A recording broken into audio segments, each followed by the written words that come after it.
Hello, my name is Cindy Kraft, and with me today is Dee Cornetti. We're excited to welcome you to this month's webinar activity where we're going to talk specifically about speech therapy utilization in home health. And as you look at that title slide, it's very clear that Dee and I are not speech-language pathologists, nor do we pretend to be.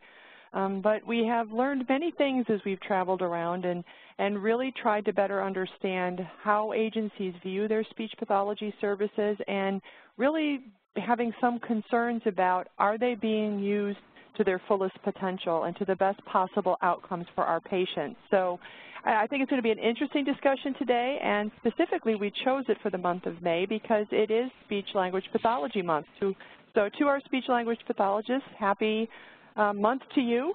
We very much appreciate what you do, and we want to honor that through our educational and discussions that we have in our session today. So with that, I'm going to turn it over to you, Dee. Thanks, Cindy. And so let's just briefly go ahead and review the webinar objectives at this point. Pretty much, but consistent with what we've talked about with OT, we want to look at also the speech-language pathologist under the Medicare Part A home health benefit, look at how we can identify for utilization of speech-language pathology in home health, referring back to key components or items on this data set, as well as discuss some critical components of a speech eval and the care planning process. Also, I think sometimes we kind of get in the speech and swallow mode, and I think we don't really drill down very far on that, Cindy. And what ends up happening is I think we miss the opportunity for some referrals. So before we go any further into the content of today's webinar, I just want to remind all our attendees and that are live with us today to please use the Q&A box to type in any questions that you have about the speech presentation and utilization in home care. And throughout the course of our presentation, we will be gathering this information, monitoring it, working those answers into the conversation, or responding directly to you. And usually we provide some opportunities at the end of the session to go over any final Q&A that we may not have addressed in our content or as it keeps coming in. For those of you that are on the recorded version, obviously, you will not be able to call in or type into the Q&A box, and so we would greatly appreciate that you refer to us directly through our website, or our emails are provided for you at the end of this session, and we'd be more than happy to follow up and hear from you as well. So with that, Cindy, let's go ahead and kick off and talk a little bit about the overview of speech pathology, and what we can find out about some trends and some norms. And as with OT last month, I went to the U.S. labor statistics sourcing, and what we see here is looking at, we have two different graphs here. The first is what are the top paying industries for speech-language pathology, and the second one is the industries with the highest employment. If you look at the top circle, the top paying speech-language pathology is absolutely home care services. Slightly more than some other settings, but it typically hits the top ranking for well-paying settings for speech-language pathology. As far as industries with the highest pathology employment, if we look down at the bottom of the graph, you're going to see that unfortunately,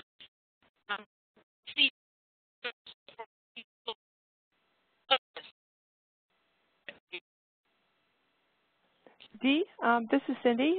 We're having some audio issues on your end, so I'm just going to kind of carry the next little bit until it clears up,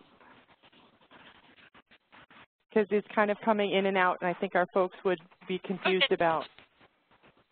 If you want to jump back in right now, we can see if it's fixed. Nope? Okay.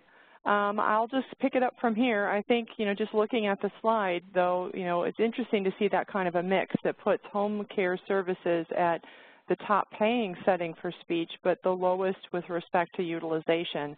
And I don't think there's too many home health agencies that are necessarily surprised by that in relation to the struggle many have in relation to just trying to find speech-language pathologists to have as part of their team.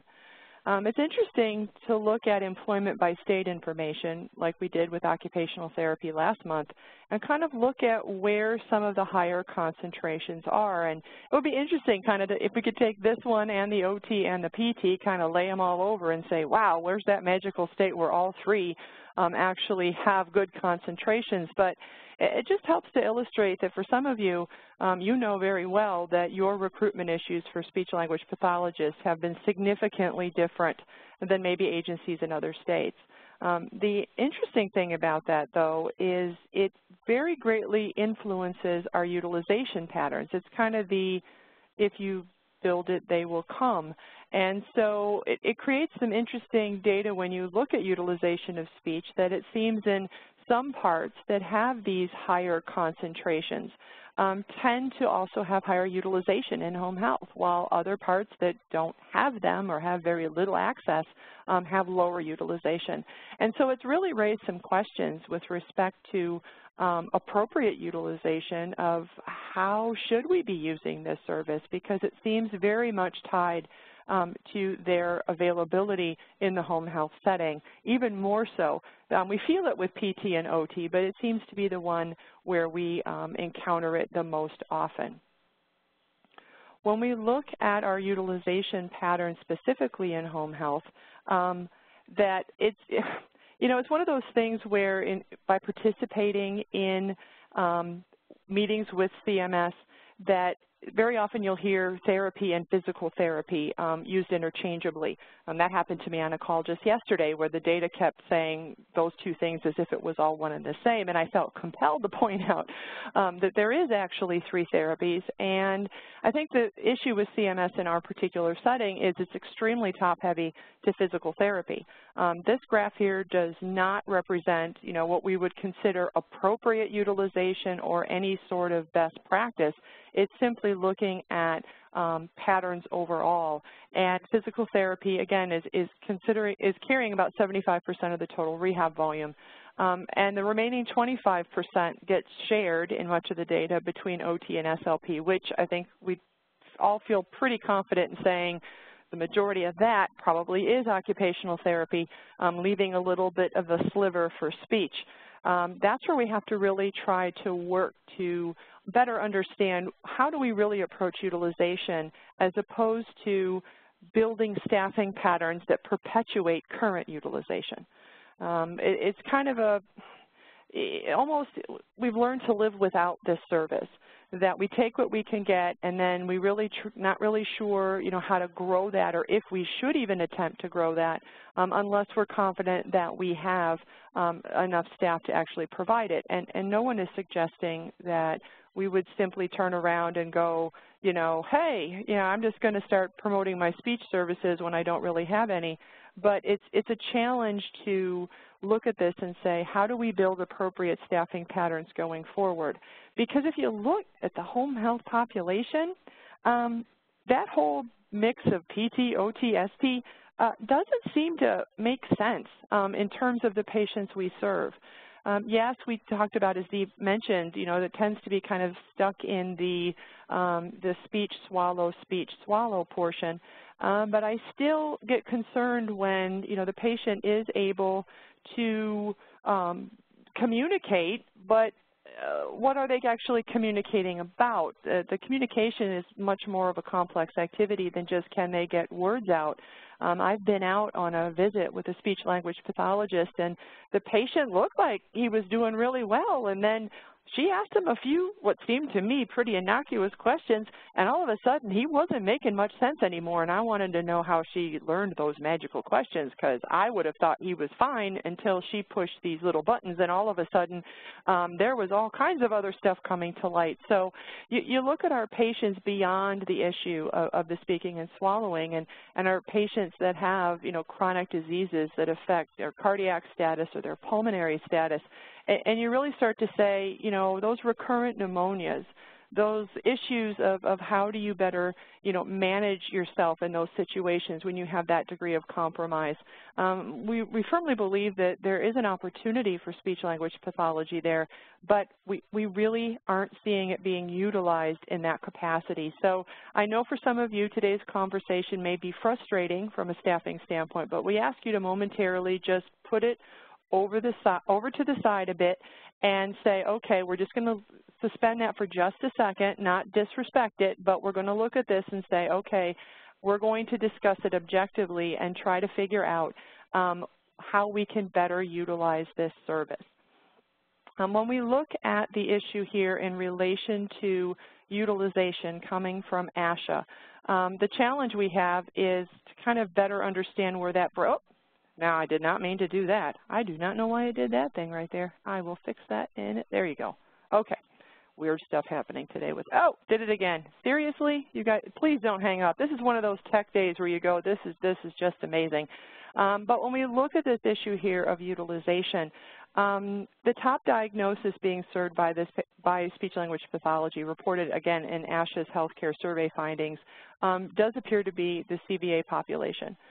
We do see a pretty even when you look at recipients of home-based, we should say home-based, because some of this, when you talk about school-age children and preschoolers, clearly we're not talking about folks eligible under the traditional Medicare Part A benefit. But we do see a pretty even split between adult clients and infants and toddlers. A lot of that infant and toddler stuff is the early intervention programs. And there can be, an interesting thing, having been involved with early intervention programs in the past, that there seems to be a lot more speech pathologists over there than there have been in home health. When we look at what they're addressing with the adult client, again, I don't think we necessarily see anything that jumps out at us that says, oh my gosh, that's really different than I expected. But it really can kind of help us see where those skill sets are, and are we really utilizing every component of that in determining what we're going to be doing going forward. So let's take a look. Oh, geez, I'm going to try to figure out. I'm not touching that button anymore. I don't know why it does that. All right. Okay. So when we look at this, what we better have to understand then is what actually is in the scope of speech-language pathology. And we know from, experiences and interactions with all three of the therapies, at times we get into the that's in scope and that's out of scope kind of discussion, but it's very important that we do understand what those boundaries truly are. Not because we're trying to, make this some sort of dictatorial discussion. We know that there are things within the scope of any discipline, nursing included, that fall in the realm of being appropriate and deemed appropriate for someone with that training to perform. But that doesn't always mean that everybody who has that training is equally comfortable and competent with everything in that skill set.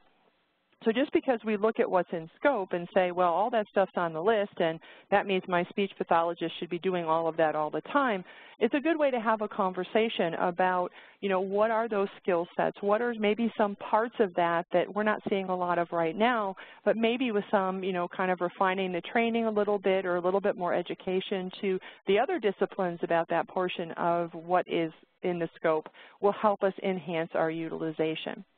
So when we look at this, we should only go to one source, the only source we can really go to at this point, which is ASHA.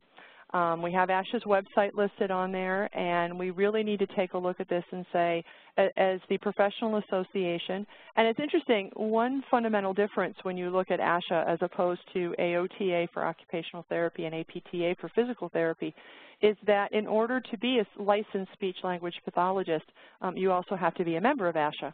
So that ability to see that consistency across all of this discipline is different because for the other two therapies, membership in that type of association is optional and it's not tied to licensure issues. We're not going to read this list to you, but we wanted to provide this list because I think sometimes, we look at speech-language pathology and we said, wow, that looks really complicated. I've tried to read their documentation, and I think I acquired a cognitive deficit trying to read all of these things. But I think it's interesting that the very first word in that first bullet talks about prevention. Many times we look at our patient population with respect to therapies and we think about, well, is this a patient that could improve with this service?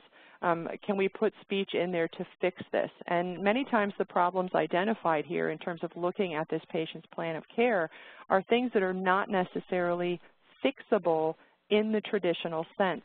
But we really need to be thinking about how speech-language pathology can play an important role with a maintenance focus to care. The issue of preventing decline, of providing feedback to the rest of the team in relation to not just collaboration about planning care in terms of what they're going to do going forward as speech pathologists, but also in terms of giving insights to the rest of the team about some of the challenges the patient may be having that are not going to change, but absolutely have to be included in how we present educational information, how we follow up on things. I know in my previous life as a rehab director, when we were putting together a fall prevention program, we felt strongly that we needed to include speech-language pathology in the conversation, and there was some initial pushback about that. I mean, what would they have to do with this issue? We felt that it was an important piece to recognize the cognitive contribution that there can be present with fall risk, but also to understand how our educational materials may need to be altered based on the current status of the patient. In other words, we can't keep coming back with a one-size-fits-all educational strategy and the same pictures be used on everybody, only to find out that that type of communication isn't processed well by the patient. And so many times we saw it come in as a single visit to do that kind of screening, to give us insights, to help us be able to better understand how this patient needed to be communicated with to reach the goals of the other disciplines. And so we really need to not look at it just as, do we put them in on patients that we are going to see an improvement in, but how can we utilize that level of expertise to address many of these complex issues that our patients face. And when we look at this and say, okay, but how do we really better understand it? And yes, we talk about communication and swallowing, but there are some other pieces, and it looks like we have Dee back. So Dee, if you would like to join in on this particular slide and give us your thoughts. We appreciate your diligence to get on. We know sometimes there's technical issues, and I really quickly want to address, there has been a question about printing the slideshow. A handout was made available to registered agencies and participants today. So please ask your organization about that copy. If you still don't have access to it or something may have been lost in the mail, as it were, please feel free to reach out to us via email, and we can send you a copy of the handout version of this. So you don't have to worry about getting a hand cramp trying to write all of this stuff down today. So, Dee? Thanks, Cindy. I want to make sure that my technical issues are resolved. Can you hear me okay? I can hear you just fine. Great, and I apologize to the audience. Just to pick up from where we're going here with the scope of practice, looking at all the things that a speech-language pathology does in prevention and advocacy activities related to swallowing and communication, I think one of those areas that maybe gets less attention, although we find it critically important in the quality of life and how important it is and how it can affect our homebound clients' affect, is this ability to enhance communication and relate it to promoting healthy lifestyles. We see a lot of times in our home care plan of cares where we're teaching and training on disease processes, and we're dealing with people that have chronic diseases, numerous ones many times. And we're looking at sometimes underlying cognitive deficits. And we may even incorporate caregivers in these decisions or this training. I see that a lot with nursing. However, what happens is I think some of that gets lost and people get overeducated. And I don't know that our clientele, our home care population are as capable of understanding. And I'm not minimizing their health literacy. I think there's an entire area where speech-language pathology can really, really enhance the kind of communication between the interdisciplinary team and themselves related to management and healthy lifestyles and ensuring that the information and the education and the training they get is completely understood, okay? So that's why I put the circle around, a nice big red circle about this improving communication wellness by promoting health lifestyle practices. I think it can also go back to that quality of life issue. You know, sometimes we look at these people that are really homebound, that are very limited in their life, and with modern technology, they can access the outside environment. They can access family members at a distance through communications. They can Skype with their grandchildren and great-grandchildren, and I think it's critically important that we look at not just augmentative communication activities or possibilities, but ways that our clients with limitations can use technology as well as make sure that they understand the training that they're getting from us. So I think that would be a great thing for us to consider or be sensitized to when we start talking about patient education or family or caregiver education. Is there a role for speech-language pathology in that domain, as well as enhanced communication for their improved lifestyle as well as their quality of life when being able to communicate with other individuals? And the reason why I come to this before we flip to the next slide, Cindy, is because I had a patient who was really, really compromised with COPD and had a hard time communicating, would get very out of breath just when eating. And their family members lived far away, but they set them up with the camera on their phone, on their computer, and everything was squared away, but they had such difficulty getting the words out and being understood that the Skype was very frustrating for them. And so speech therapy really can help with that, not necessarily dealing with the intrinsic limitations, but coming up with strategies, coming up with alternatives, being able to incorporate alternative forms of communication to help them so they don't have to expend all their energy with every last little word, maybe like those picture books. And it was a very successful endeavor for this individual, and her outlook was much, much better after she was able to have a successful communication with her kids and her grandchildren who lived in another state. So that's why I bring that up. I think sometimes we forget that our patients are more than just speech and swallow when it comes to speech therapy. I think that there's a lot more to it related to their quality of life, and I think speech has a great role to play in that domain. So if we can go ahead and switch the next slide. This one just talks a little bit more about speech therapists as educators, administrators, and researchers. The only reason this is in there is because it's part of the ASHA scope of practice for speech-language pathology. Like with APTA and AOTA, we don't just see ourselves as clinicians. So it's more just to give you an overview of the entire role of speech-language pathologists in their professional domain. Moving on.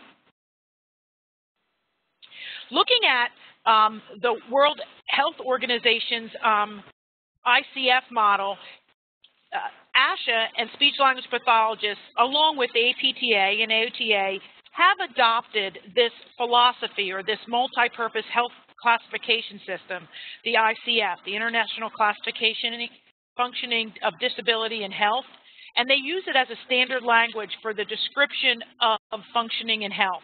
ASHA has come along and uses this framework to help describe the breadth of the role of the speech-language pathologist in prevention, assessment, habilitation, rehabilitation, enhancement, and scientific investigation of both communication and swallowing. Basically, it boils down to this. SLP's professional roles and responsibilities address some very typical and atypical communication and swallowing issues that arise that are related to speech and sound production, and you can see them listed there: voice, fluency, language comprehension and expression, cognition, feeding, and swallowing. And so following the WHO's model, and I don't know how many people, Cindy, are familiar with the ICF, but I've been trying to adopt it more and more through the APTA as they've adopted it several years ago, in that we're looking at impairments that we can quantify or measure in body structures and functions, and then relate those to functional limitations and activity participation restrictions that those impairments cause. And speech will do that selective to feeding and swallowing activities.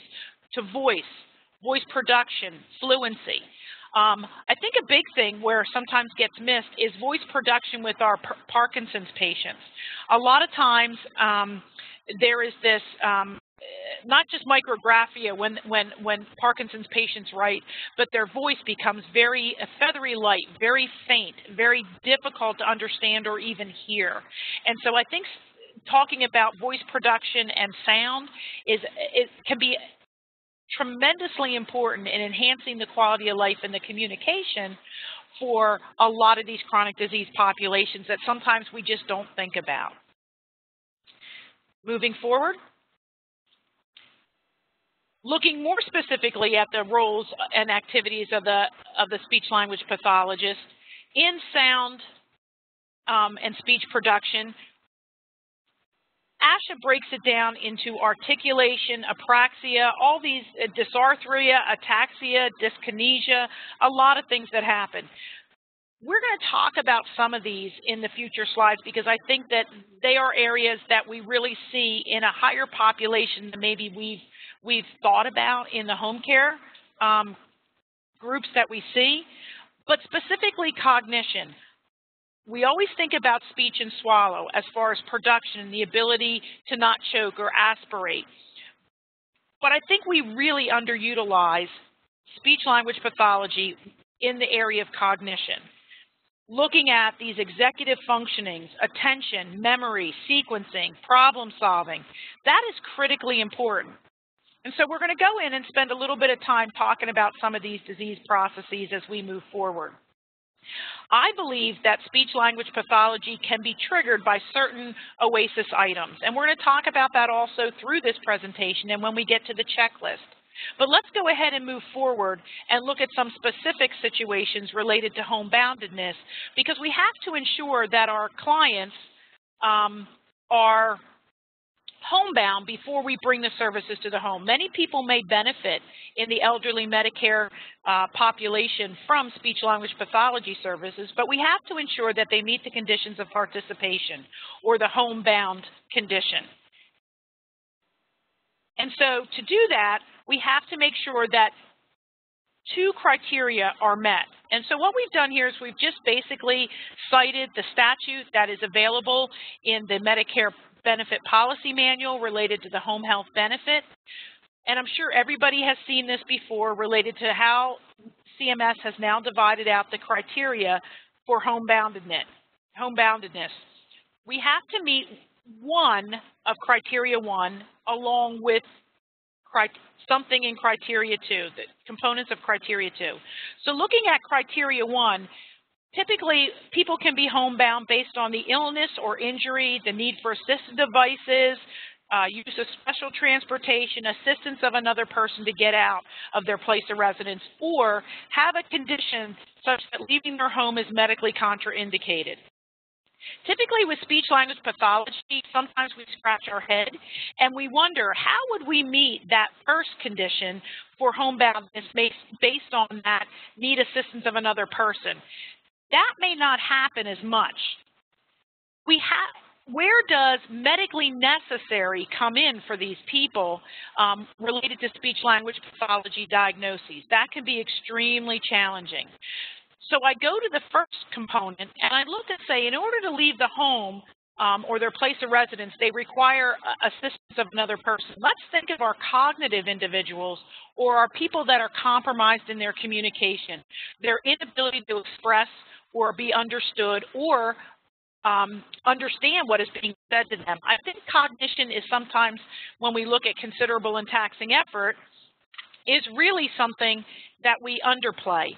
And with our cognitive patients, we just think about our people, whether they've had a stroke or they have an underlying diagnosis of dementia, that I think speech can really speak to this in their documentation. What ends up happening is I've seen speech-language pathologists document considerable and taxing effort. And I have a question mark on those bottom two boxes because I'm not really sure how speech-language pathology really makes it considerable and taxing. I would see it as speaking to the issue of unable to leave the home without assistance of another person due to those communication issues. Looking at criteria 2, that normal inability to leave the home, that may come up related to dementia. So just kind of a food for thought comment to give out to our audience today is maybe consider how we address the homebound criteria for our speech-language pathology patients. I think we clump therapy together, we put them all in this considerable and taxing effort domain, and I don't know that that plays as well with the speech-language pathology population. Now, guaranteed, they may not only be receiving speech-language pathology services, however, as a therapy, we still have to remember that our services and each of our visits must stand on their own. And so being able to document to their inability to function in the community, communicate, get their needs met, coordinate their services, ask directions, anything like that really could meet these criteria that I have circled in front of you. So, Dee, I think, though, part of the challenge here is we've talked with agencies around the country, is that we tend to look at this ability to leave home or the taxing effort from a very limited range in terms of the functional ability. That can they walk to get that far? PT knows this because of the constant discussion of how far is too far. If you walk too far, you're no longer homebound.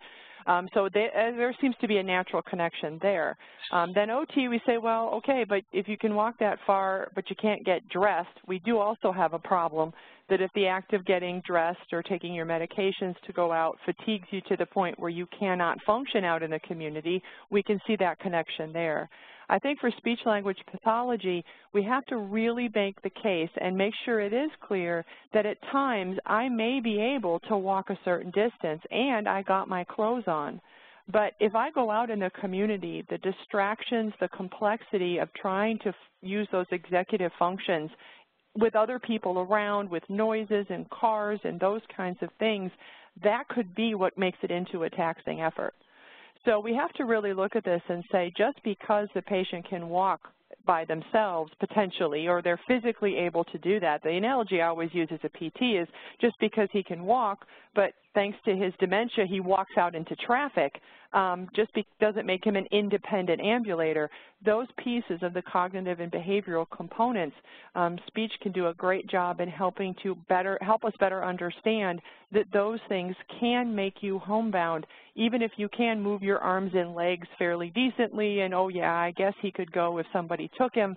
But if it does exacerbate or his communication issues make it much more difficult than an average or more typical person of similar age, that absolutely can make the case. And I just wanted to echo, especially because we do know that speech-language pathology can admit patients to home health under Medicare Part A, so could potentially be the only service involved in care. We know that that is allowable. We don't necessarily see it in tremendous numbers, but when we do see the speech admit, there have been concerns raised along the lines of what Dee said, of not a lot of information supporting the issue of how they are having a taxing effort and how they meet these criteria. If it just seems to rely on a physical deficit, then the question becomes, then how was this only a speech pathology case? Should other therapies or nursing have been included? So I think in that confusion, it tends to put it at risk for a potential denial. So I would like to really recommend for those of you who are currently doing that occasional or maybe not so occasional speech-language pathology admit that you really take a look at that to make sure that homebound status is very clear. And that it ties to the reason that they're going to be following up with this individual. Again, it may be things that are not fixable, but we have seen some concerns raised on those speech admits and homebound status. But when we say, okay, some of you on the call are speech-language pathologists, and you're like, okay, whatever. We looked at the scope of practice. Yeah, they do good stuff. Yeah, they could help our plan. Yeah, we could pay better attention on homebound. But sometimes there's been a comfort level with the documentation to say, how often do we really see a denial of speech-language pathology services? Some of it is strictly utilization odds. I mean, when physical therapy represents 75% of the volume, the easiest target to hit is a physical therapy portion of the episode of care. So some of it is there isn't as much to get caught in a net of auditing. But there also has been kind of a hands-off, there's all these tests and words and things in there that there's kind of been a, oh, well, you know, we're just going to be okay, and just their documentation should be just fine. And complacency, as we know, is very dangerous in this audit-happy environment. And there are some similarities of issues between physical therapy, occupational therapy, and speech documentation that we just want to remind folks that we need to be consistent as we look at all documentation, nursing included, to be very clear that everyone understands what skill actually is. Skill is what totally belongs to the clinician. It goes into the home with the clinician, and it leaves with that clinician. So when the speech-language pathologist is there, it is what they know, what they have been trained to do, their proficiency, their expertise that generates the skill. It is not defined by just talking about the problem the patient is having. It's something exclusively belonging to that speech-language pathologist based on their training and expertise. So the question becomes, do we clearly see that reflected in the initial assessment, in the care plan, in the follow-up visits? And what we have to be careful of is the same trap all therapies have kind of fallen into, is this idea that as long as I show progress, that is going to validate my skill.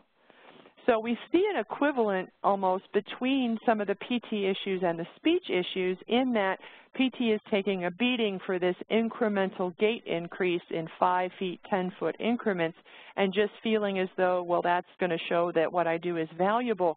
But I'm starting to see, when you look at speech notes, almost a similar pattern of improving accuracy by 5% or 10% or fluency by this percent or that percent. We have to be careful that just demonstrating some sort of change doesn't necessarily mean it warranted the skill of a speech-language pathologist. So we have to make sure that the decision-making process being used by that clinician is very clear in that documentation. That complexity, and some of you may be chuckling because, as I said earlier, you read speech notes, sometimes you feel like you got all confused trying to read them because of that level of complexity. But we have to make sure it's more than just tests with complicated sounding names and scores that make us go, wow, that looked like it took a speech pathologist. We have to acknowledge that the completion of many of the measurement things for the therapies, in and of themselves, many of them don't require a specific license or certification to complete. Now, there are many of them that do, particularly around some of the cognitive behavioral things, but in a general sense, it's really not just doing these tests, it's the ability to analyze that and to connect those findings to the development, implementation, and management of a care plan. So we may look at all of these numbers and say, wow, this looks very objective, and we know Medicare really wants us to be as objective as possible with our therapy documentation, but we also have to make sure it shows the decision-making that those measurements triggered, that the course of care was directly influenced by those. Because if what we just see are successive measurements, it doesn't really make the case that it took a speech-language pathologist. And what we want to really think about is if we become that reliant on these incremental measures or tests with names as our defense, how is that going to stand up as we look at the potential role for speech-language pathology with a focus on maintenance, on cases where we know going into it or we've seen improvement for a period of time and transition them to a maintenance program where we are no longer expecting to see changes in these measurements. The goal is to prevent decline. So how comfortable are our speech-language pathologists? Because I'll tell you, our PTs aren't necessarily very comfortable with using measures in a way to show stabilization. So measurement is a great thing. No one is suggesting that that should stop or decrease in speech-language pathology documentation, but it can't be the sole defining thing. We absolutely need to see connection to function, and we need to see the thought process of the speech pathologist reflected in that decision-making. So when we look at this piece, we say, well, you know, what constitutes skill? One of the things to think about here, and we put a variety of questions. You may have seen these in the occupational therapy one last month, but I really want to speak to this issue of what happens when a patient misses a a speech-language pathology visit. Because I think we take for granted that, well, you know, the patient canceled and so we didn't have a space to put it, or it was a Friday and we couldn't reschedule it, and so I'll just catch up on what I needed to do that next week. It's imperative that we recognize that a canceled visit has to have some degree of significance from a care planning standpoint. If you had intended to do that visit and the patient is not allowing you to for whatever reason, what are the things that you were not able to teach, to train, to modify, to update, to reinforce because the visit wasn't made? Because if it really doesn't matter, and we tend to make those adjustments internally and say, well, I was going to do this with him, but since he canceled the visit, I'll just do that next visit. The reality is, after a missed visit, we need to be able to articulate that there's an issue. We are not necessarily where we thought we would be in the care plan because of that missed visit. Or if he's fine with fewer visits in a week, then we should be doing fewer visits going forward. So I think in terms of really recognizing our importance on a visit is more than just here's the latest measurement or test score, but if there's a missed visit, if something isn't able to be done, or within a visit you plan to do this particular task and the daughter showed up and everything got out of whack and turned around because you had to address something else, how is that affecting the ongoing care plan? I think in those ongoing visits, because there's so few speech-language pathologists in home health, usually you do your evaluation every single speech visit and discharge. It is one therapist throughout the course. That's great for the patient. They like that, and you like that too because continuity builds rapport.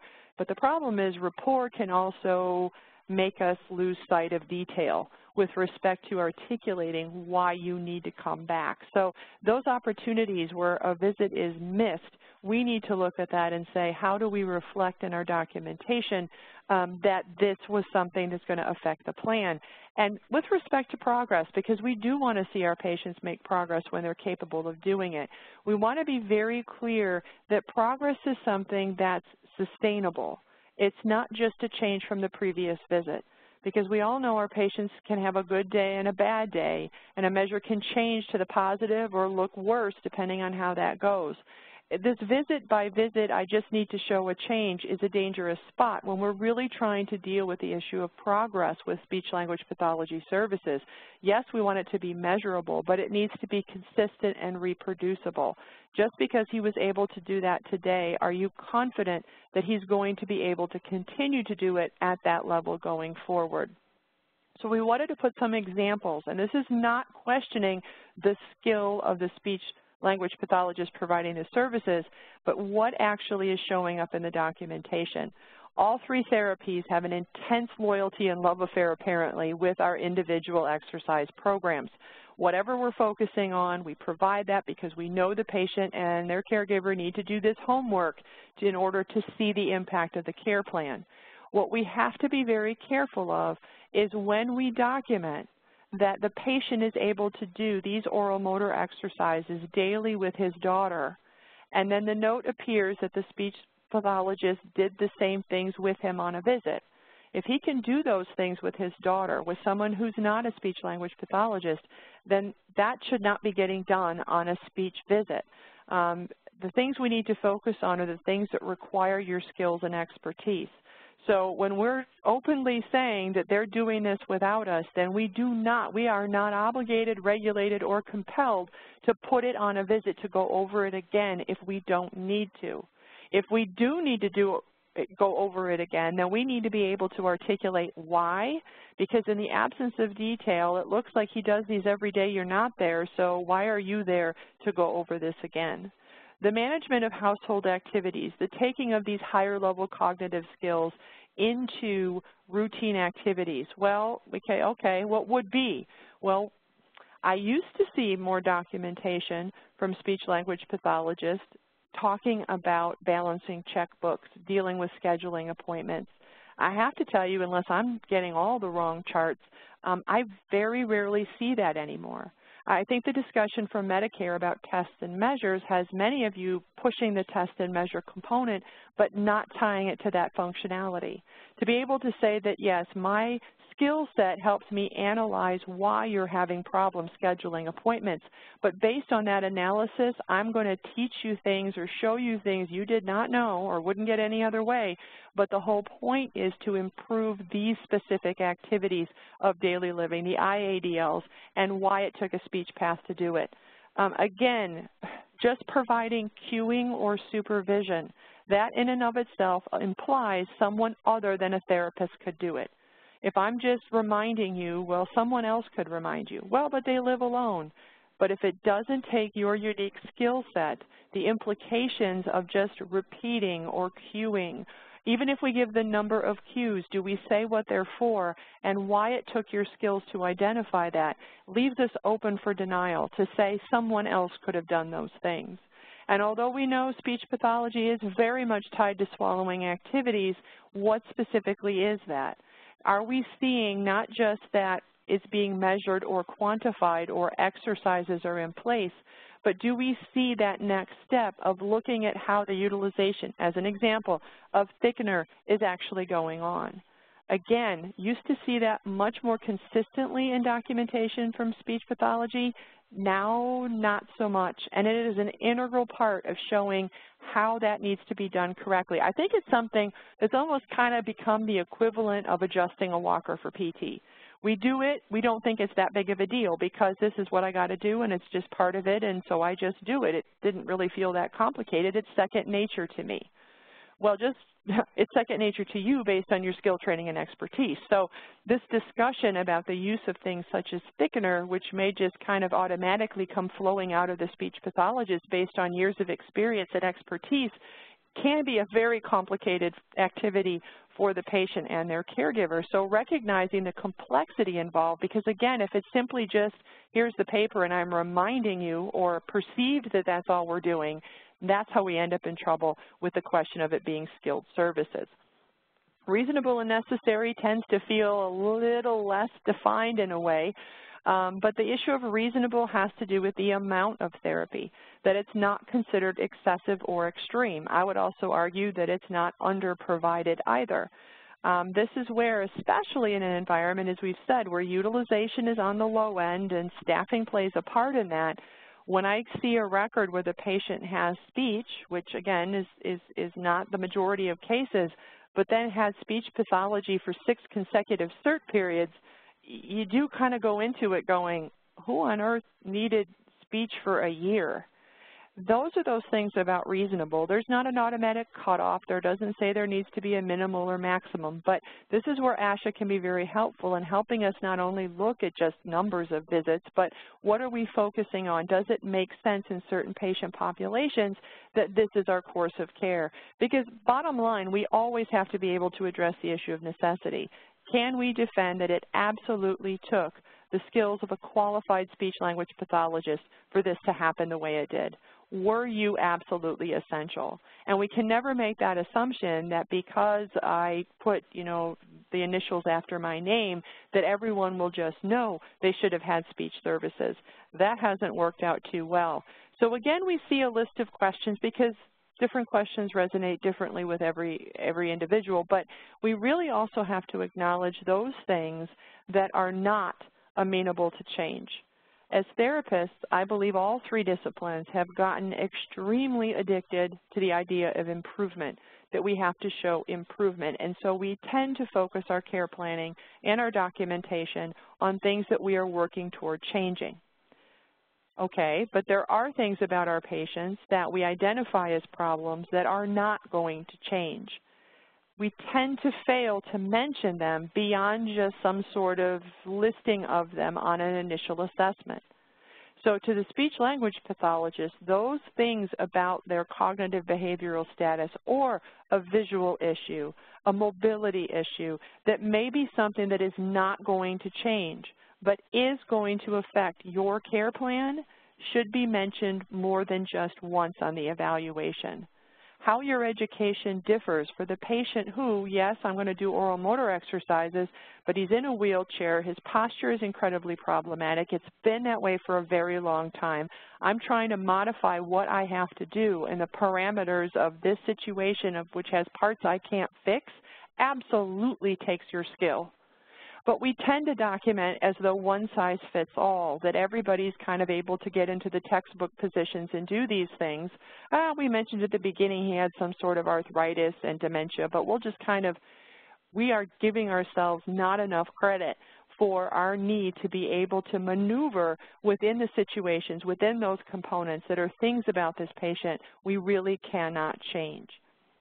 So when we look at this issue of who needs this service, I think many times there's, decision trees and there's, formulas for all the therapies basically about do this and then this will be that. Or how many visits for is another question that drives many therapists crazy. Can't you just tell me how many visits you would do for the patient who's had a stroke? We tend to attribute this to Medicare as some sort of, visit fixation of how many, but in reality, the language from CMS is extremely clear on this issue, which is, it's the rehab professional, based on your education and experience, who's the one who has to decide. So many times we look at this and say, how do I better figure out the right patients for speech? The decision of the right patient for speech is the responsibility of the speech-language pathologist. The rest of us, nursing, PT, OT, we need to be aware of triggers to help identify it, but we do not possess the training and expertise to make the full-blown decision, yes, you should have speech pathology, no, you should not. Any more than I as a PT have that judgment for nursing, or nursing does for OT, or PT does for OT. When you see this, PT to evaluate need for OT, really, we're separate services. We need to understand our role and responsibility, individual disciplines to determine who needs our services, but also between disciplines to say, I don't have to get into the mind of a speech-language pathologist. I just need to know what those warning signs are. And we have to be careful of our tendency to assume the big warning sign of all is diagnosis. That if you have a certain diagnosis, that means you need to have speech therapy. Well, we saw in the beginning that there is a high prevalence in the adult population for speech to be involved in cases of CVA. But that doesn't mean that every patient who's had a CVA should or should not have speech-language pathology. Diagnosis is only one piece of the conversation.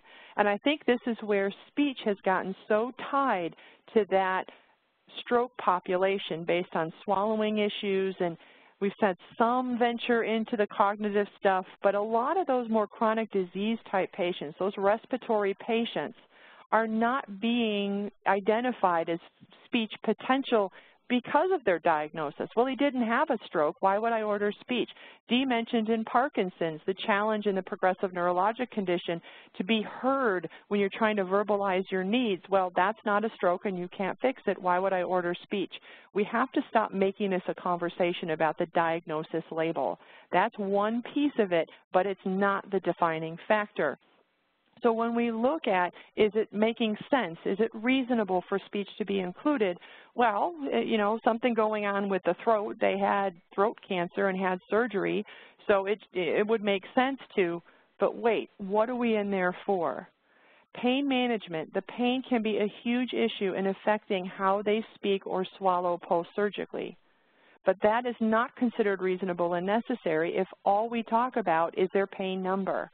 I'm a 4, now he's a 3, then he's a 7. That's just a piece of information. That does not speak to the individual skill set of a speech-language pathologist unless you connect that number to what it's interfering with respect to what you are going to be focusing on.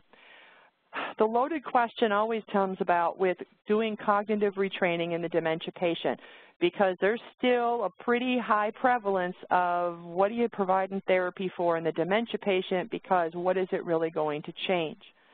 What we really need to understand is we have never said, as any of the 3 therapies, that we fixed this situation, but we want to be much clearer in our assessment and our documentation about those strategies and what they're for that fit to meaningful activities. We know we've never said we could fix it, but that's kind of gotten us a reputation of, well, if you can't fix it, then why are you there? Or Medicare doesn't want to see therapies on dementia patients. No, what they don't want to see is what appears to be we just go on and repeat ourselves over and over again. What are those specific strategies that the speech-language pathologist puts in place to address issues such as medication management based on the presentation of this individual patient?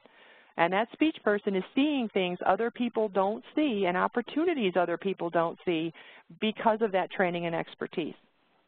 An oral motor strengthening program, you know what, speech, you're never going to have that battle of duplication of services. We're never going to have to hear if it's a leg, it's the PT, if it's the arm, it's the OT, and if somebody crossed boundaries, all of a sudden oral motor means it's all speech.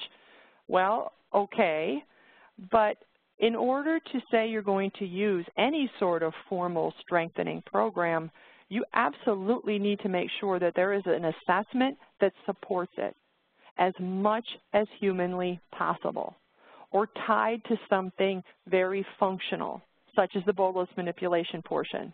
Because, and I understand that many would argue it's because of their EMR and that was the option they could pick, but just saying something is impaired does not support the need for you to intervene or put a program together. We have to try to quantify these things as much as possible and then analyze those findings to support the plan. Impaired, limited, decreased, without anything else is a very dangerous place to try to build a therapy care plan on.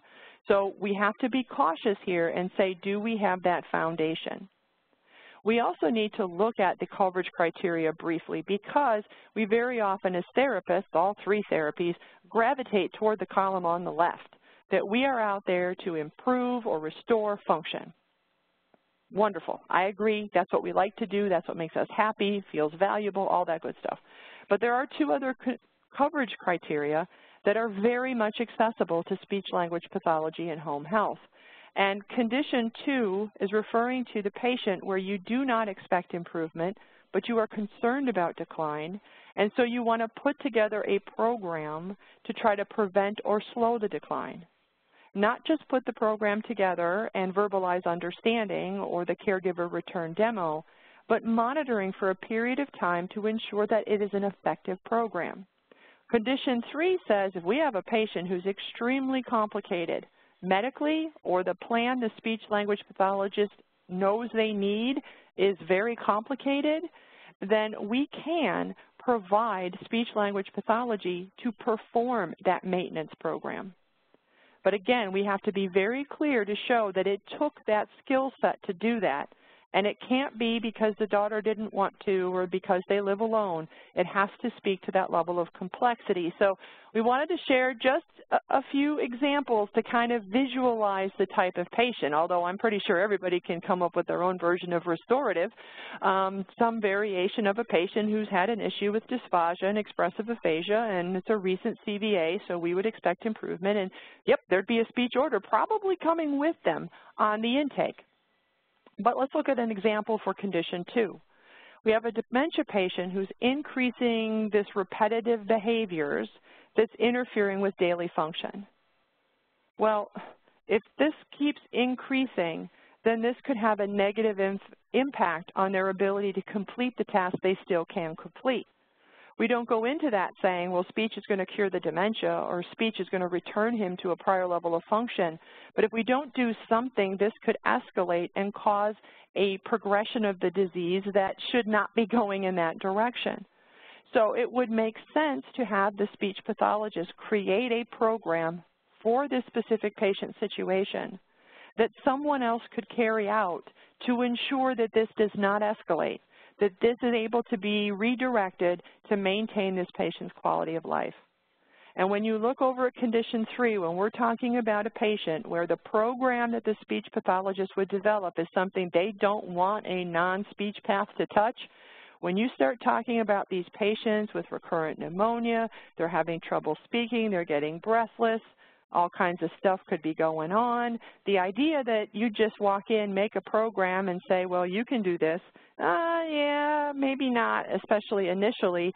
You really want to be the hands-on person in this. You're not going to anticipate fixing or returning to prior level, but you have significant concerns that in this current pattern, if we don't do something, this is going to escalate. This is going to become a bigger issue. And how do we slow or stop the decline? We can absolutely use our speech pathology services in that way. And I'm concerned because all three therapies, we've been more over on that restorative side, and even the word maintenance can make some of us get all heebie-jeebie, but we really have to start thinking seriously about our opportunities to best serve these patients. But the issue becomes, if it's not diagnosis, then how on earth are the rest of us who are not speech pathologists supposed to figure out when to trigger an order? I mean, the CVA population basically comes with an order. I don't even have to figure this out. What are my options? Oh, no, you say, oh, gosh, is this going to be another 27-step thing and all this other? We have a huge opportunity embedded already within the OASIS assessment, and not just the communication-related questions. The issues when we look at ADLs and IADLs, again, we have to think bigger, just like we talked about with Homebound, than just can they move their arms and legs. The cognitive component of safe completion of these activities can be huge. So we have to look at that. The OASIS only allows us to identify if they need help with this. It doesn't identify why. We have to try to figure out why. And if we suspect a cognitive component or communication is impacting this in terms of how this is working with the caregiver, it can absolutely support that referral. The issue of cognition, of caregiver feeling overwhelmed or frustrated, or problems with medication management related to communication. Again, for the rest of us, our job is not to determine does this patient need it. Our job is to determine when it should be referred. The need issue comes into play in the hands of the speech-language pathologist. So does the OASIS really trigger it? Here's just a brief example. Patients admitted by skilled nursing with acute exacerbation of chronic COPD and pneumonia following a 5-day hospitalization. Patient was intubated due to acute respiratory failure during inpatient stay. Patient returned home alone on continuous oxygen. We can get very discipline focused, and nursing can see a lot of things in this case that would warrant their follow-up. But we're talking a chronic respiratory patient who we had a pneumonia issue. Are they really going to be able to manage well in the home environment from a speaking point, from a communication standpoint? Is there a risk here for potentially was aspiration involved with that pneumonia? We would need to look at that and not just say, well, because it doesn't look like a therapy patient, why would we refer it? But think about the possible complications. And it may be that that referral ends up with just one visit and a comprehensive evaluation from the speech-language pathologist, but then we know that that particular skill set has been vetted. I don't have to try to figure it out as a physical therapist. I identify a need, and if that other discipline, whether it's speech or OT or nursing, comes in and assesses and says they're not necessary, that's fine, because you're that professional. Document your thoughts, and then I'll just do my thing. I feel better knowing I checked on this as opposed to saying, how do I figure out if they really need it or not? That's not actually my job. But as we look at utilization, there are some warning signs. When I just said it could be a single visit, what we really have to kind of look at in terms of both what impacts our utilization of speech therapy are how often are we seeing an evaluation only or a one and done. And if you move to the one right in the middle of no rehab potential, very often in those single visits from speech or the other two therapies, you'll see that it says this, that the plan is only for one visit, but nearly every single time there was some sort of instruction, guidance, information provided to that patient, yet no plan for follow-up. I overwhelmingly believe that as a fellow therapist, it is not because we don't want to or we didn't like the patient, but we honestly believe that if they're not going to improve, I really cannot see them. And that's something we have to continue to work through a better understanding of the maintenance part of the benefit, which has been in the home health benefit for over 20 years. So it's not a new idea, it's just something we haven't been comfortable with, so we felt that our hands were tied. Look at those. Could we have appropriately done follow-up to ensure not just that I suggested things, did they do them, but were they right things for them? Some of these patients are quite complicated, and Medicare has never said I have to fix it for this to be valuable, which also tends to impact, will they hit max potential? But then we seem to have some of these patients that we get them, they improve to a point, they hit this max potential, and then they come back. They come back with recurrent pneumonia. They come back with recurrent issues. And we start over. We get frustrated. But do we need to consider the maintenance portion of the benefit for speech-language pathology in those cases where, yes, we got improvement, but I need to monitor this for a period of time to ensure that this situation is stabilized? Because many of us have believed we can't do that. If we've reached this plateau or max potential, I have to stop. The only time we have to stop is when our skills are no longer warranted and they meet the criteria for Homebound, and that's up. But I'm talking about the therapy piece. If you still feel compelled to keep an eye on them, not just to remind them, but your skilled eye to ensure stabilization, that absolutely can happen. And are we even getting referrals to speech? We say, well, we only have a little bit and that's all we ever need. Well, are we really looking at this? Because we have to figure out how to break this cycle for speech. We tend to see that we have limited speech staff. So referrals really become a faucet. When there's availability, we say, yay, it's speech month. Oh my gosh, and then the referrals start coming in and we say, stop it, please, we're now behind, we don't have enough. Well, then we see, deferring of the eval, or I don't want them now, I don't have room for that, or call the physician and try to get that undone. Now we have significant referral source confusion, whether it's coming from the physician, from the hospital, or from the admitting nurses. It's like I ordered at one time and you said you wanted this, and then I tried to order another one and you said you were backed up, or she went on vacation so I can't order for the next 2 weeks. I don't even know how to identify a need now because it's all dependent on what's available. And so we see self-limiting of fewer referrals, and then we don't post an additional position because we don't think we need one. Very often, consider what happens when you do come across speech pathology availability. How long is it till it's full? It's rare to say, well, they sat around for 2-3 weeks until we had enough patients. It can happen almost immediately. And then you go, wait a minute, I thought if we found some more help, we'd be caught up, and now you're telling me we're not? Because we don't really have a handle on true volume. Because what's unfortunately happened is chronic triage has somehow become best practice. They don't need more than twice a week speech pathology. They only need once a week. He doesn't need more than a couple of visits.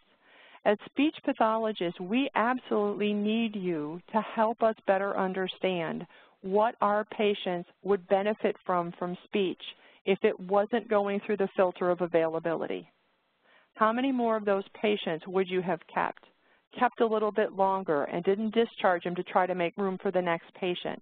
It's not an easy conversation, but if we don't start having it, there will never, ever be enough speech-language pathology available in home health. Not because of the lack of them, it's the lack of positions being posted. So we really need to be talking about the needs of our patient and not always about, well, what could we accommodate? Because we want to learn to build a better model, because we know that posting a position isn't going to make 3 of them show up next week. So we don't want to always be feeling like we're behind and chronically delayed. So with that, Dee, I'm going to turn it to you, because now that we're trying to really think need and the OASIS makes that trigger, then what are some of those key areas of treatment that we should be discussing as options in our organization? Thanks, Cindy. And it's always good to get a little bit of background, in the landscape, not just what's out there, but, these common practices that I'm sure we're all aware of and the limitations that we all deal with. I'm kind of surprised, though, that you didn't bring up, that I think that the statistics show that maybe there's 5 to 10 speech pathologists everywhere in the nation in home care. It kind of feels that way sometimes. And when we're looking at staffing, I think sometimes we try to prioritize the loads based on who needs it most. So let's go ahead and talk about some of the key areas of treatment. And we're going to really go down to those 2 elemental components of the scope of practice. The first one being speech and the next being swallow. And hopefully this is not new to anyone, especially speech-language pathologists. This should more just be maybe a dusting off of some well-known information, or just to kind of shine a light a little bit on some things that maybe we've kind of gotten comfortable overlooking just based on the availability of speech-language pathologists. I don't plan to go into a lot of detail, but I do want to let you know that the sources for all the information provided is included in the slides, and the key source, which Medicare drives us to go towards, is our professional organizations. And a lot of this information is readily available on the ASHA website, www.asha.org.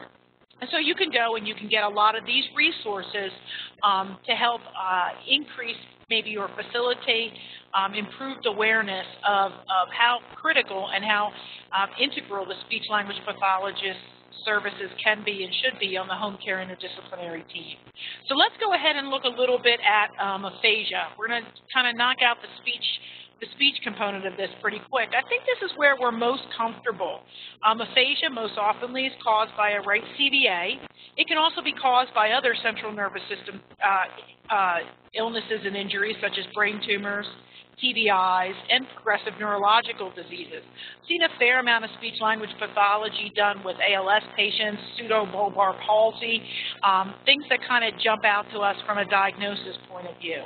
But again, I want to remind Cindy, Cindy said earlier, I want to remind you that it is not the diagnosis, but the physical presentation and utilization of the ICF model that is critically important when we think about not just what is the impairment, but how is that affecting the person individually.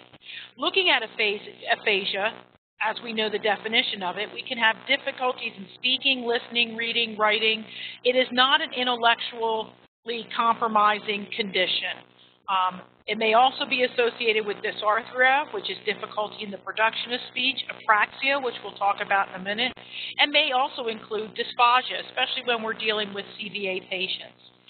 Symptoms can vary, and as typical with central nervous system issues and the extent of brain damage, that we can see difficulty with producing language, which would be expressive in origin, difficulty in understanding language, which could be receptive deficits, and difficulty with reading and writing. And if we just go back to those key elements, what we have at this point is patients that really have trouble communicating their needs, interacting with other individuals, whether in the home or the community. And I think these are some of the points that can be brought forth when we're looking at homebound status.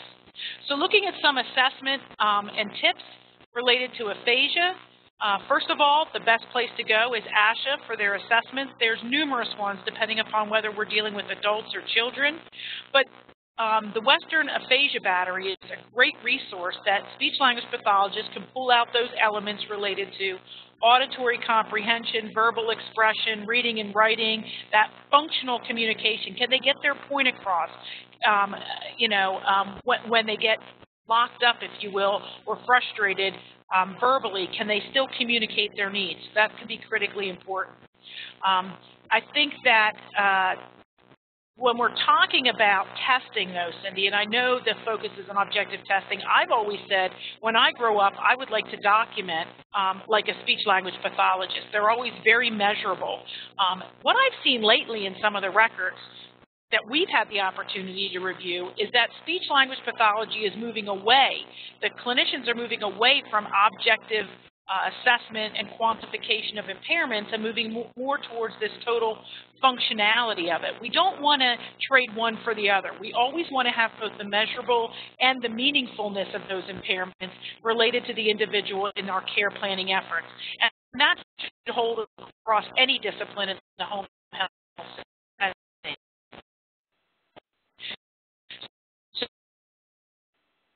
So where I've always felt that speech-language pathologists have done a great job documenting measurability, I think we started to see that off the wayside, and I just kind of want to put a bug in people's ears to make sure that that's happening to the level that it needs to be. Looking now at apraxia. Apraxia is typically or can also be caused by a CVA and other problems of neurological origin. Cindy, if you could advance the slide. Yep, we're on the apraxia. Great. Individuals with apraxia, they really know what they want to say, but they have difficulty with the physical motor production. Yep. Well, Dee, I think some people They may have be difficulty wondering with if the you motor production or the muscle movement necessary to formulate. Well, Dee, I think that, see, people are wondering maybe if you may have any of these conditions because maybe the speech-language pathology gods are jinxing, yeah, because the audio is now catching up on that. I think that there's some sort of gnome on this end that is convinced that we're going to let everyone listening to this think you have all of these conditions. So there's been a little bit of cutting out, and then it catches up real fast, so it sounds like you talk really, really fast to fix that. Can we try again on the apraxia slide piece, and if not, we can see how we can try to fix it otherwise. Well, hopefully, can you hear me now? Yes. Do I sound okay now? But I feel compelled to let them know you're not currently having a CVA during the webinar. I don't want anyone panicking. So. Okay.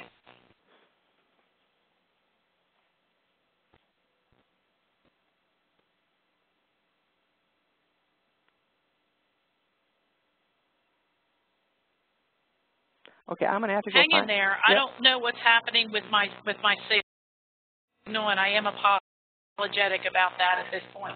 Go ahead, Cindy. Okay. No, I just think that we may need to find any of the speech-language pathologists on today's WebEx. If you would like to email us and conduct some sort of assessment on one or both, that would probably be extremely helpful. But I feel bad because I think there's incredibly important information here, and I don't want people distracted by the audio gremlin that's causing havoc on Dee's end today. But what we really think about with these kinds of communication issues, the part that always struck me is that it's not affecting intellectual function. So imagine how frustrating this has to be for individuals who have these types of conditions that are trying to say a word and something else is coming out. And what we can see happen in many of these situations is a very self-limiting type behavior in terms of the frustration leading to, well, then I'm not even really going to try to communicate if this is what's going to happen.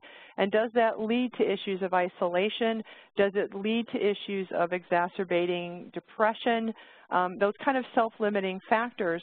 The idea that, well, maybe we can't fix it, well, some of this is better managed, and speech-language pathologists can have many tools available to help address this concern. And I've seen it, with individual patients make a huge difference from a quality of life standpoint, that they felt just bad about how they were sounding and they knew it wasn't coming out right. But how do we better include that from a quality of life standpoint? And I agree with you, Dee. If we really just needed to talk about the use of standardized and validated tools, speech, you win the prize. But I caution you. I mean, but we have to acknowledge, though, Dee, part of the problem right now has been the EMR, because I'm sure there's more than one person listening to this going, okay, I see all these things. We're looking at the assessment tips here about oral motor ability, sound production, alternative communication devices, da-da-da-da-da. But what I see in my EMR is a box that's called apraxia with a check mark and then a little narrative area. And it doesn't seem to address these specifics underneath it.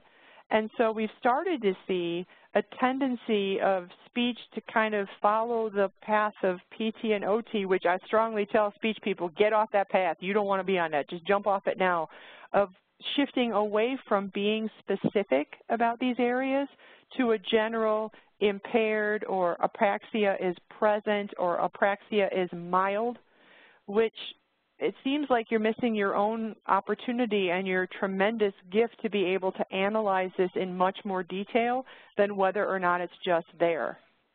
Would you agree, Dee? I mean, because the content has been progressively more problematic of late.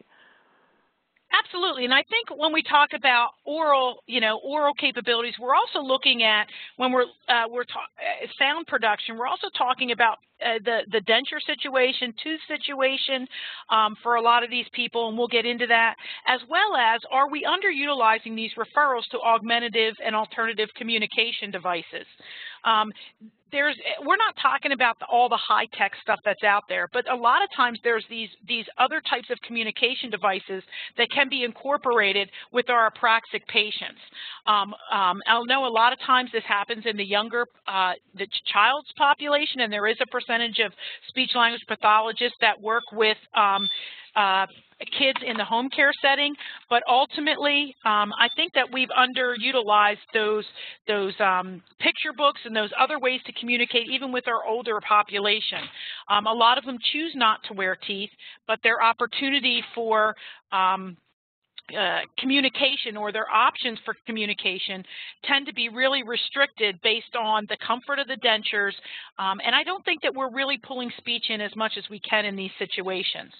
So I think that apraxia is an area where we really need to look at the ability to produce the words, the ability to be understood, and the making sense of words, and tie in not just the muscle component, but I've seen big changes in the comprehensibility when older adults with or without dentures can try to get on the phone and try to call in their prescriptions, try to make appointments. It gets very frustrating for them, and it can be very aggravating, I'm sure, for people on the other end as well. So just something to keep our eyes on and be aware of. I think some of the other things that we need to look at and we're very comfortable with when we get to swallowing is dysphagia. And dysphagia really, there's, according to some of the research in ASHA literature, there's estimated 15% of older adults are affected by dysphagia. And if you look at the statistics for referral to, that should say an otopharyngologist, there should be a P, not a PAR, otopharyngologist for dysphagia, you're seeing as people age, purely the occurrence of aging correlates to increased occurrence of dysphagia, where our goal is to maximize their safety in eating. This may come through postural changes, through swallow therapy, through strategy techniques. It can also include dietary modifications. We've always seen, and any of us that have worked in a hospital are aware of puree or soft or mechanically soft diets, use of thickeners. I don't know that we're doing as good a job of even doing a bedside swallow in the home assessment with our speech-language pathologists to identify if these people may have compromised swallowing ability that may lead to some level of aspiration. I think we're pretty comfortable as an industry overall incorporating tube feeding, but again, that just depends on if that's a population that you typically see. I would say anybody that has been on a tube is probably worth evaluating for speech, and we typically will look at people and determine where they are as far as their swallow studies, and we'll look at that with the checklist. Looking at dementia, understanding that cognition, communication, and swallowing deficits are all associated with dementia, and treating those cognitive aspects of communication can be extremely important for the ability of our older clients to remain at an optimal level of functioning. I think sometimes, Cindy, we look at dementia as a one-size-fits-all. It is a chronic neurological disease. We'll mention a few others before we wrap up here. But simply to treat it as a one-size-fits-all is really unfair, because I've had those dementia patients that when I start to look at evaluating those different areas and utilizing a standardized measure that is readily available in the industry, free for use, and provides very standard administration instructions, anyone can do it, I think we start to find that there's pockets of deficits related to dementia where it's not everything is affected at the same level. So being able to attend to executive functioning, problem solving, attention, and memory. Sometimes most of our patients are labeled with dementia purely out of memory deficits, when in fact they may not have any problem with sequencing or executive functioning or problem solving or attention type activities. And so I think we have to drill down and look a little bit closer at this. And a way to do that is to look at a specialized measure.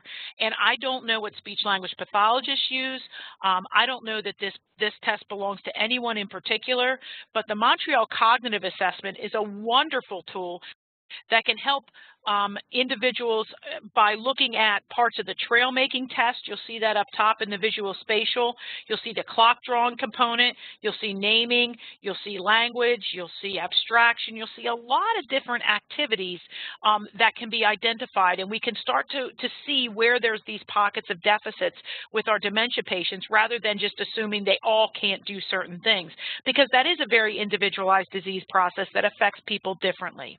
Another nice thing about the MoCA is that it tends to speak to being able to differentiate mild cognitive impairment, MCI, at a much more significant, statistically significant rate than the mini-mental state exam, the MMSE, from an Alzheimer's population. So we have a much clearer scoring mechanism and stronger, more robust statistics when we look at the MoCA, and we're starting to see this used a lot more as an inclusion or exclusion criteria in a lot of funded research projects when the cognition of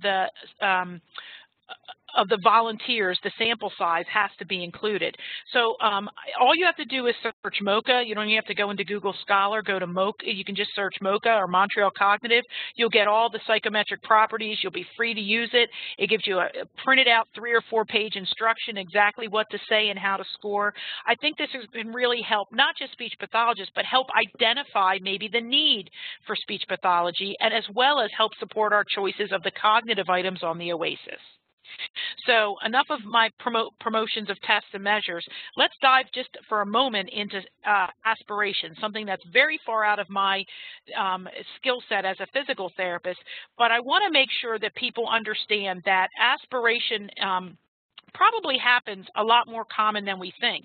In fact, studies have shown that approximately 15% of patients with community-acquired pneumonia can be accounted for by aspiration. It most commonly happens in the right, middle, or lower lobes, okay, either because people may exhibit, may fail to have an acceptable defense mechanism, a cough, to expel materials, that ineffective tracheal cough. So ensuring that our post-surgical patients can cough can be really critical, and the role of speech-language pathology to make those assessments can be integral to their swallowing capabilities, as well as the more scary side of it, the silent aspirators, where there really is no defense mechanism at all, and these can be very difficult to identify and typically will require further invasive testing, video fluoroscopy, potentially a modified barium swallow. Take-home message here is that if you have somebody who may have an ineffective cough or has a history of pneumonia, especially in these lobes, we really need to consider having a speech-language pathology consult for these individuals. There's some key risk factors that come up related to aspiration pneumonia itself. One is obviously an impaired swallow mechanism or dysphagia. Another one is polypharmacy, and the third is oral hygiene. So let's go ahead and look a little bit more at that information. First of all, looking at the medications. This came right out of aspiration pneumonia resource. I have it listed for you, but these classes of medications may actually increase the risk of dysphagia and subsequent aspiration. Now, if you look down that list, Cindy, there's a lot of these medications that we see with these classifications of medications in our older population. More importantly, we may see multiple of these medications. So when we do our medication regimen check, this may also be a way to look and say, or at least say, how is your cough? Or have somebody try to generate a cough, or see if they're having, ask the questions, are you having difficulty swallowing pills? I hear all the time, my mouth is so dry, I can barely get this down. These can all be triggering events for potential aspiration pneumonia.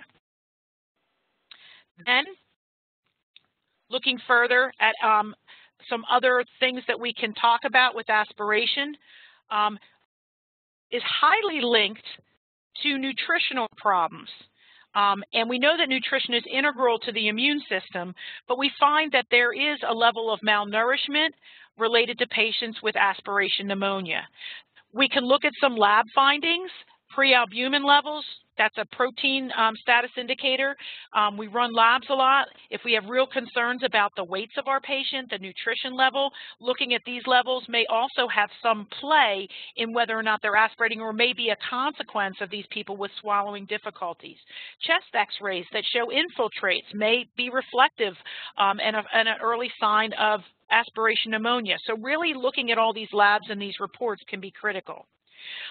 I think this is another area that is underutilized by our clinicians is lung auscultation. This could be a skill set, I think, that every PT/OT in speech should include, not just be left to nursing, because the presence of bronchi or rales may be a sign of silent aspiration. If we hear those crackling or that Rice Krispies or that crunchy sound, that could be sounds, especially in those lower lobes, in the right middle lobe, that these people actually have foreign materials that they have silently aspirated. And looking for them to have an effective tracheal cough would never bring that out, because they have no cough reflex on their own. So moving forward, a couple other things I want to say, Cindy, before, and I know we're running a little bit long, so I apologize for that, but I do want to mention a couple other chronic diseases where I don't think we think enough about speech-language pathology, let alone some of the other therapy disciplines. One is the heart failure patient. What I've provided here is just food for thought, the New York Heart Association classification of heart failure severity. Talking about maintenance, talking about restorative potential, I think it's critically important that we understand that speech-language pathology may have a role in this, as well as COPD and long-term management and quality of life issues related to these disease processes. Just like dementia, we can have issues with cough problems, we can have dysphagia issues, we can have some other things that can trigger an appropriate referral to speech-language pathology, because a lot of times people on with CHF or COPD are actually on those medications that could be contributory, may have been in the hospital, may have been intubated for a period of time, and may be having difficulty when they first get home with swallowing.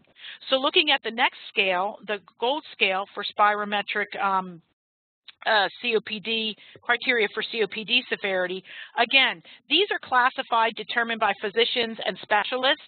However, nursing typically will know the severity of these disease processes, and I think sometimes as therapists, we tend to be a little bit less specific, again, like dementia, thinking that one size fits all, and understanding that someone with severe COPD who has difficulty even being not having shortness of breath when they're at rest could really impact their ability to call 911, could impact their ability to eat without developing oral muscle fatigue and thereby, choking.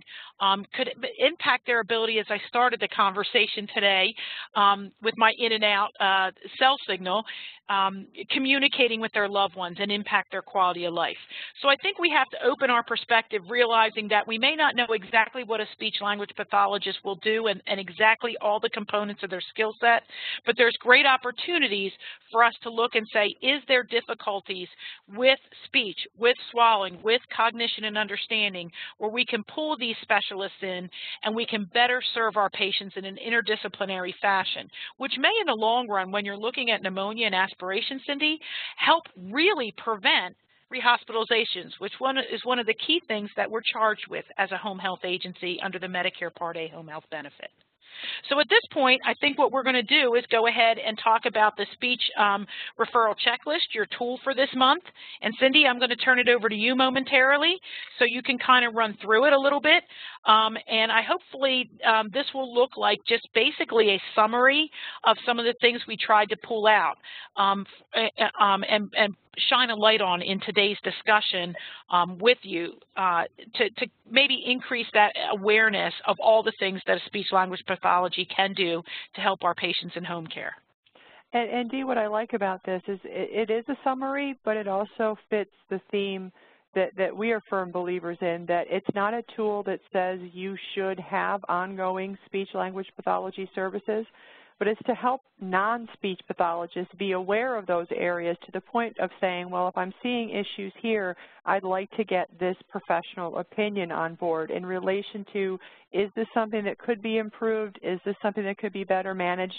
I think it's really just there to help us. It's not a formula that says if I check X number of boxes, there will be X number of speech visits.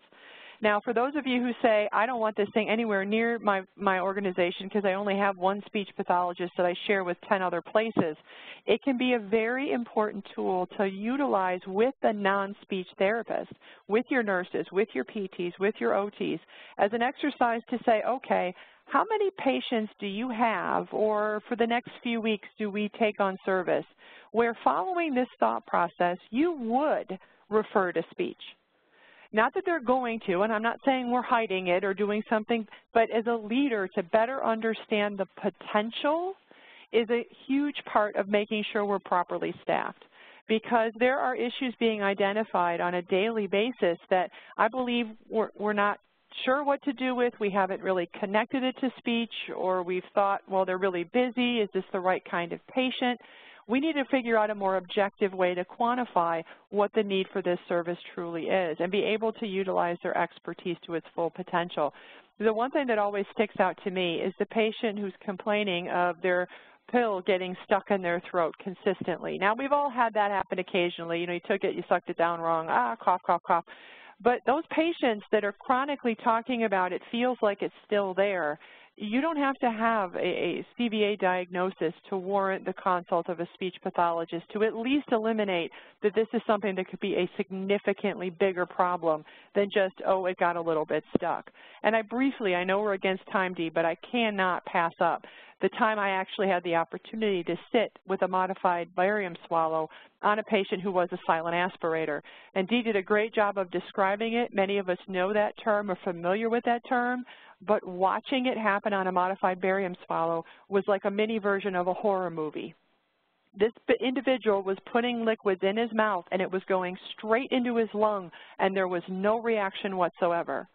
He had been someone with recurrent pneumonia, and they were trying to eliminate, was this a contributing factor?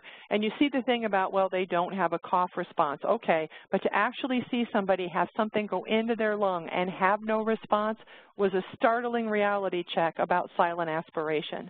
So we wanted you to use this tool to help kind of pull those thoughts together, to start that discussion, to say, how do we better utilize this? How do we look at our patients and be able to meet this need? And yes, we have to have that conversation about having enough people to provide it, but we can't let that always be what limits the conversation of how we could continue to evolve our services and expand our ability to improve the quality of life of our patients.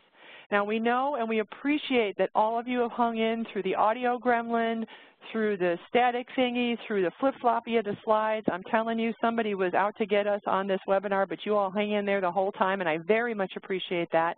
The couple questions we did get, we did incorporate into the content, but I know many of you need to go or you're on the recorded version. So if you think of something later, please, you have my email address, you have Dee's. Send those questions, send those thoughts. If something, needs to be clarified a little bit further than you felt it was today, we'd be happy to do that. We are strong advocates for the speech therapy portion of the therapy trifecta, and we'd love to see their utilization increase and improve the quality of life and reduce hospitalization for our patients that are facing those kinds of conditions. So we thank you very much for your time today. We look forward to your involvement in future educational events. And if there's any particular topic that's been kind of sticking in your craw that you'd like to see some more education about, please send that to us as well. We welcome those suggestions. We take each and every one very seriously, and that's many times how we put together content because we want it to be useful to you. So thank you very much for your time. Thank you, Dee, and we wish you all a great rest of your day.